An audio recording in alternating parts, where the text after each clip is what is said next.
పోలీసులను వీఆర్లో ఉంచడంపై శాసన మండలిలో ప్రశ్నోత్తరాల టైంలో వాడివేడిగా చర్చ జరిగింది.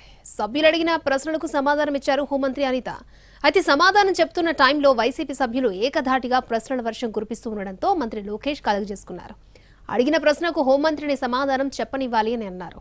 దీంతో హోంమంత్రి అనిత మండలిలో వీఆర్లపై సమాధానం ఇచ్చారు. వీఆర్లో ఉన్న పోలీసులకు గత ప్రభుత్వం జీతం ఇవ్వలేదు అన్నారు. కక్షపూరితంగా గత ప్రభుత్వం పోలీసులను వీఆర్కు పంపిందన్నారు అనిత.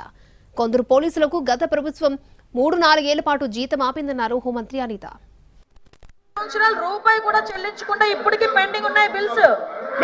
మీరు కూర్చోండి, మీరు కూర్చోవాలి. కూర్చోండి. హోంమంత్రి గారు మాట్లాడుతున్నారు, మాట్లాడనియాలి. ఎందుకు అరుస్తున్నారు? మంత్రి గారి పైన ఎందుకు అరవాలి అధ్యక్ష? ప్లీజ్ చెప్పండి. నేను క్లియర్ గా చాలా క్లారిటీగా చెప్పాను. ఇందులోని నేను ఎక్కడా కూడా పొల్లు పోలేదు. నేను చాలా రాజకీయాలు కూడా దూరంగానే మాట్లాడాను. రాజకీయాలు ఎత్తింది ఆయన. రాజకీయాలు ఒక పోలీస్ ఆఫీసర్ అయ్యండి, పోలీస్ వెల్ఫేర్ గురించి ఆలోచన చేయకుండా రాజకీయాలు మాట్లాడాలనుకుంటే మేము మాట్లాడతాం యాజ్ హోమ్ మినిస్టర్ గా. అది కాదు కదా, ఈరోజు సమస్యకి పరిష్కారం ఉండాలి కదా.